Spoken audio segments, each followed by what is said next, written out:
ஓய்வு பெற்ற ஐஏஎஸ் அதிகாரி சகாயத்திற்கு துப்பாக்கி ஏந்திய போலீஸ் பாதுகாப்பு வழங்க உத்தரவிடப்பட்டிருக்கிறது.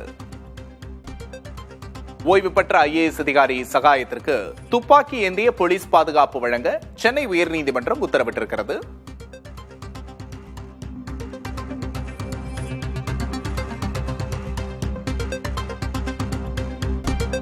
ஓய்வு பெற்ற ஐஏஎஸ் அதிகாரி சகாயத்திற்கு துப்பாக்கி ஏந்திய போலீஸ் பாதுகாப்பு வழங்க வேண்டும் என்று தமிழக டிஜிபிக்கு சென்னை உயர்நீதிமன்றம் உத்தரவிட்டிருக்கிறது.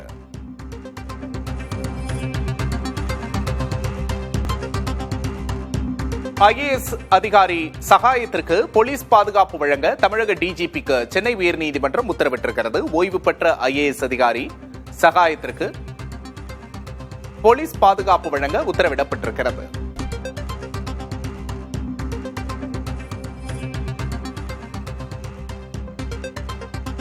கூடுதல் விவரங்களை செய்தியாளர் சுப்பையாவிடம் கேட்டு பெறலாம். சுப்பையா, பின்னணி என்ன?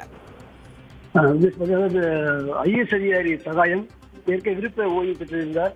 அவர் ஒரு மனு ஒன்றை நீதிமன்றத்தில் தாக்கல் செய்திருந்தார். அதில் மதுரை மாவட்ட ஆட்சியராக தான் பணிபுரிந்த போது கிரானைட் முறைகேடு தொடர்பாக தான் விசாரிக்க ஆணையராக உயர்நீதிமன்றம் தன்னை நியமித்ததாகவும் அதன் அடிப்படையில் தான் விசாரணை நடத்தினேன். அதன் சட்டவிரோத கிரானைட் கருத்தில் வெட்டி எடுத்ததில் அரசுக்கு 1,11,000 கோடி ரூபாய் இழப்பீடு ஏற்பட்டது. இது தொடர்பாக உயர்நீதிமன்றத்தில் நான் அறிக்கை சமர்ப்பித்திருந்தேன். இந்த அறிக்கையின் அடிப்படையில் மதுரை சிறப்பு நீதிமன்றம் வழக்கு தற்போது விசாரணை நடைபெற்று வருகிறது. உயர்நீதிமன்ற உத்தரவு அடிப்படையில் 2014ஆம் ஆண்டு தனக்கு அந்த 14ஆம் ஆண்டு முதல் தனக்கு போலீஸ் பாதுகாப்பு வழங்கப்பட்டு வந்ததாகவும் கடந்த 2023ஆம் ஆண்டு அந்த பாதுகாப்பு விலக்கிக் கொள்ளப்பட்டதாகவும் அந்த வழக்கு குறிப்பிட்டு உயர்நீதிமன்ற வழக்கு தாக்கல் செய்திருந்தார். பாதுகாப்பு விலக்கிக் கொள்ளப்பட்டதால் கிரானைட் முறைகேடு வழக்கில் சாட்சியாக தான் சேர்க்கப்பட்டுள்ளதாகவும் தன்னால் நீதிமன்றத்தில் ஆஜராகி சாட்சியம் அளிக்க இயலவில்லை என்றும் தெரிவித்திருந்தார். தனக்கு அச்சுறுத்தல் தொடர்வதால் பாதுகாப்பை தொடர்ந்து வழங்க வேண்டும் என்றும் கடந்த ஆண்டு அக்டோபர் 7ஆம் தேதி விண்ணப்பத்தை வழங்கியிருந்தார். இந்த வழக்கு உயர்நீதிமன்ற நீதிபதி ஜி.கே. இளந்திரன் முன்பு விசாரணைக்கு வந்தது.